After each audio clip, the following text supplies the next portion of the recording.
Relationship में loyalty और love में से लोग किस साइड ज़्यादा जाते हैं और क्यों? In today's relationship, do you think what people value the most, loyalty or love? अच्छा, like that. आई थिंक आज के रिलेशनशिप्स में दोनों चीज़ उतनी ही ज़रूरी है, लॉयल्टी और लव. लेकिन मुझे ये लगता है कि अपने आप को जानना सबसे ज़्यादा ज़रूरी है किसी भी रिलेशनशिप में.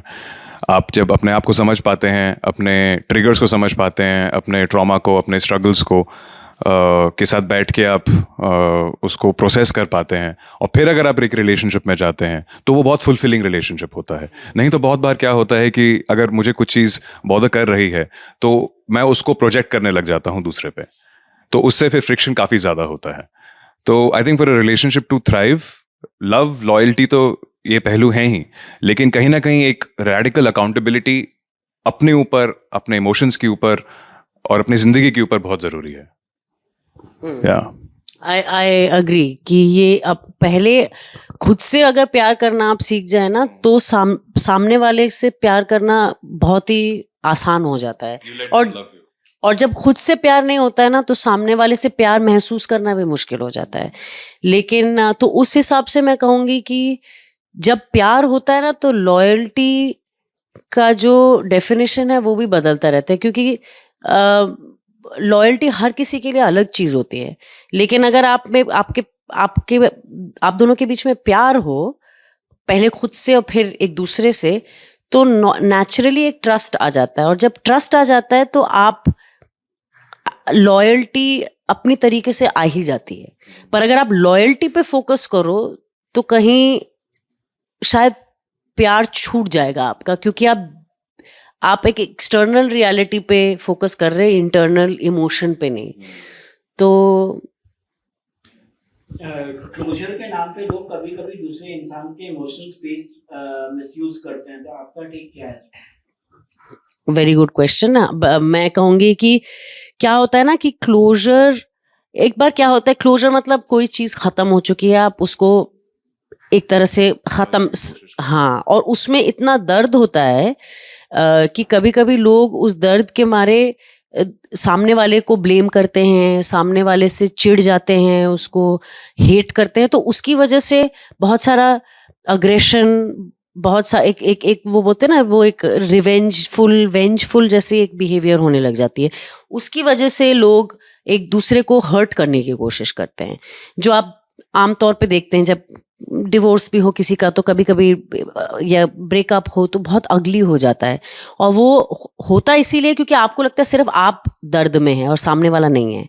लेकिन अगर आई थिंक सबसे बड़ा क्लोजर ये होता है टू रियलाइज कि कोई भी चीज़, किसी भी चीज़ का ख़त्म होना वो फेलियर नहीं है, वो बस एक चैप्टर ख़त्म होना है. मेरे हिसाब से हर चीज़ को लाइफ में हो सकता है वो आपके चाहने से पहले ख़त्म हो गया हो, लेकिन उस चैप्टर का वहीं तक चलना था.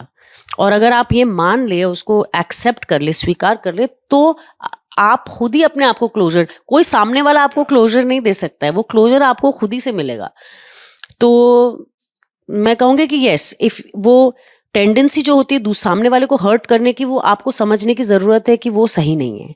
उससे ना तो आपको फ़ायदा होने वाला है, ना सामने वाले को, ना आप दोनों के रिश्ते में. तो दैट्स व्हाट माय टेक. और जो आपने मेमोरी साथ में बनाई हैं उस सब में यू नो एक कंटामिनेट हो जाता है. वो बोलते हैं ना, वॉच हाउ पीपल लीव. तो आई थिंक कभी अगर ऐसा ब्रेकअप हुआ है या एक रिलेशनशिप खत्म हुआ है, how people leave speaks a lot. आप एक दूसरे को, चलो आपसे मिलके बहुत अच्छा लगा और thank you for the memories, और you want to hold on to the hate. So like she said, closure is all within you. The more you can say, okay, ये चीज़ मेरे लाइफ में हुआ था मुझे कुछ सिखाने के लिए, क्या मैं वो चीज़ लेसन सीख पाया, क्या मैं वो सर्कमस्टांस सिचुएशन को मैं सही तरीके से समझ पाया कि नहीं.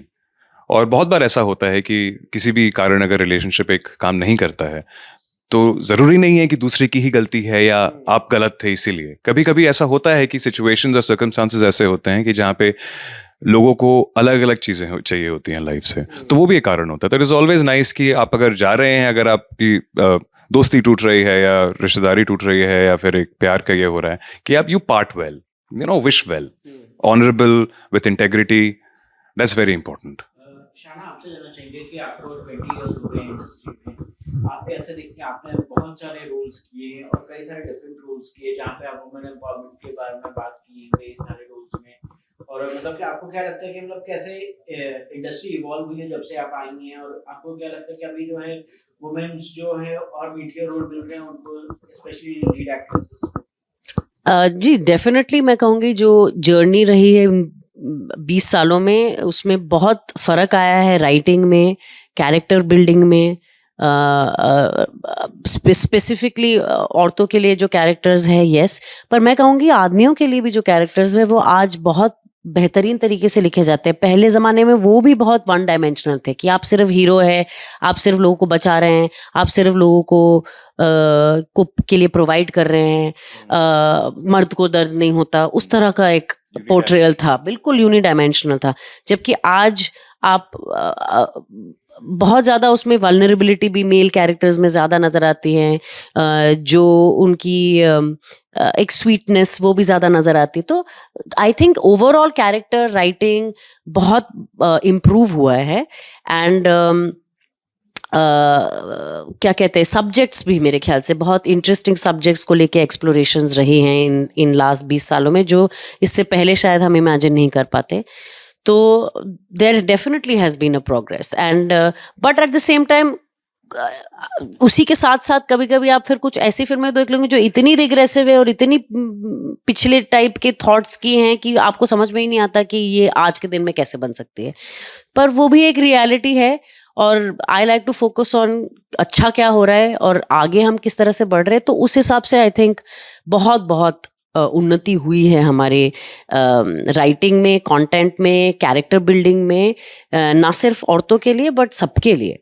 तो जी बिल्कुल, मैं I have great hopes from the future. Akshay, आप क्या कहेंगे, मतलब ओटीटी जो प्लेटफॉर्म आए हैं और काफ़ी ज़्यादा, आपको लगता है कहीं ना कहीं जो है ओटीटी प्लेटफॉर्म आने से लोगों को और काम मिल रहा है, और मतलब कि it's better for the younger generation, specially young actors के लिए, तो काफ़ी सारे फ्रस्ट्रेटेड रहते हैं कि मतलब को काम नहीं मिल रहा सिनेमा में?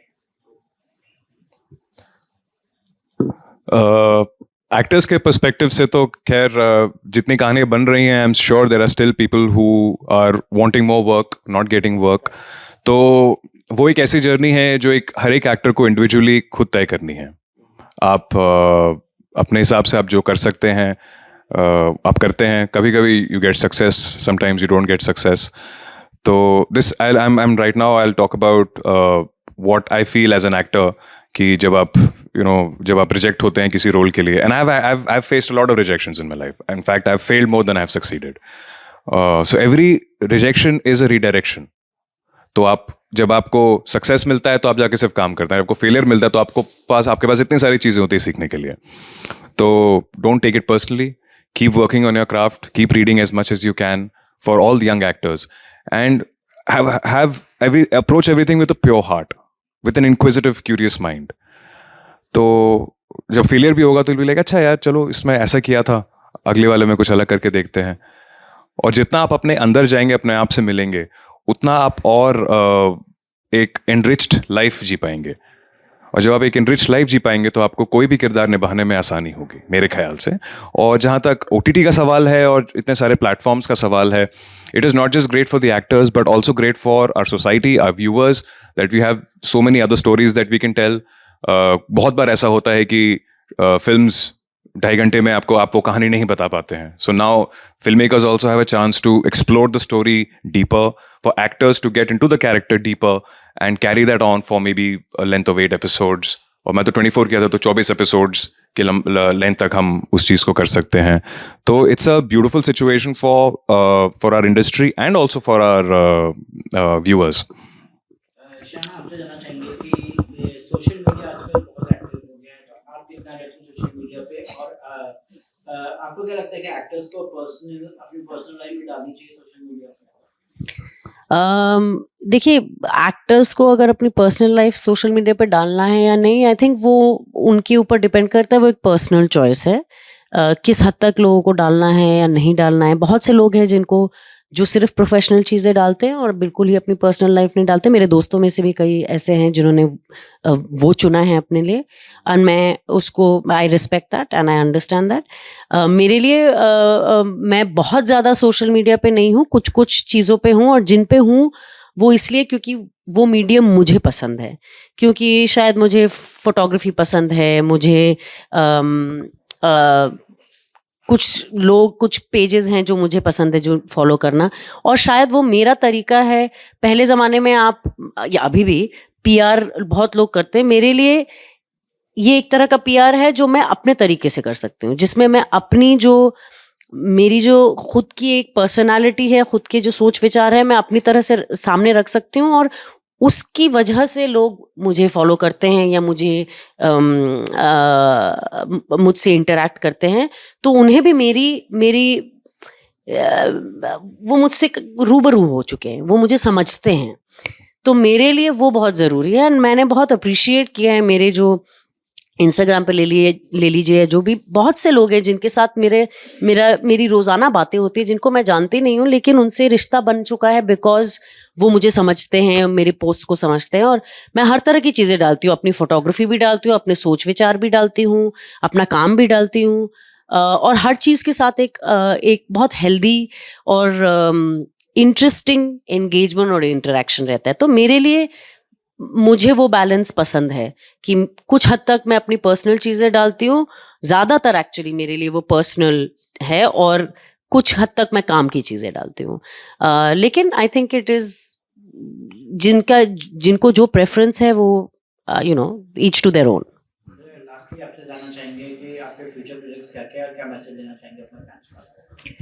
Well, future projects 4 years later के अलावा एक फिल्म मैंने अभी हाल ही में ख़त्म की भरत बाला के साथ, जिसका नाम अभी टेंटेटिवली महासंगम है, जो अभिषेक बैनर्जी और नीरज कवि के साथ है। और इसके अलावा अभी that's it for now at least. बाकी कुछ जो चीज़ें शुरू होंगी वो फिर बाद ही में पता चलेगी कब आएंगी।